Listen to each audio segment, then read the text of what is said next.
Hey guys, Rob here from Trick Tutor. Today we're going to go over the different parts of a skateboard.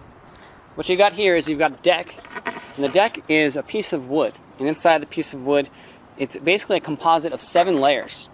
And if you look at a skateboard on the side, you're going to see the layers, and typically that's either going to be 7 to 9 layers, which in skateboard terms we call plies. And the purpose of these layers is to actually strengthen your skateboard. So if you were to come down hard on a trick, and your board was to bend and possibly to crack a little bit, you now have 7 layers for that crack to go through rather than just 1. So what the layers or plies generally do is they make your board stronger and they make your board last longer. Alright, next you want to look and find what is the top of your board versus the bottom of your board. Generally, the way you read the graphics is going to be, if the graphics read up to this side, that would be the top of your skateboard.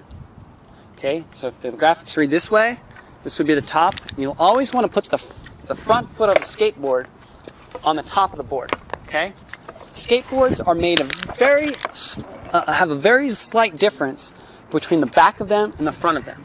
Typically, that front of the nose is going to be shaped a little bit differently, and your back of the board is going to be shaped better for you to get some pop when you get into ollies, get into tricks.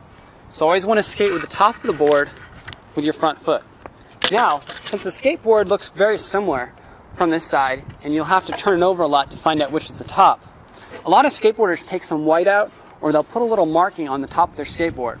So that way, they can tell which is the front from the back. They can always have their front foot on the top of the board.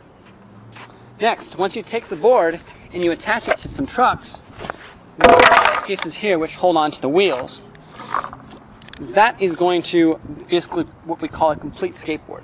You've got your wheels, you've got your trucks, you've got your bearings, and you've got your hardware, which is the nuts and bolts that hold everything together. Inside the wheels is what they call bearings, and bearings are what make those wheels roll and stay rolling. Now generally you can tell how good your bearings are by how long the wheels keep spinning after you've rolled them. Now the trucks are the metal pieces of your board. That's typically the heaviest part of your skateboard. Now generally, the tighter the trucks are, the more difficult it is for you to turn on a skateboard. So if you're having difficulty moving the skateboard, what I recommend you do is you grab a wrench or you grab a skate tool and you loosen up those trucks.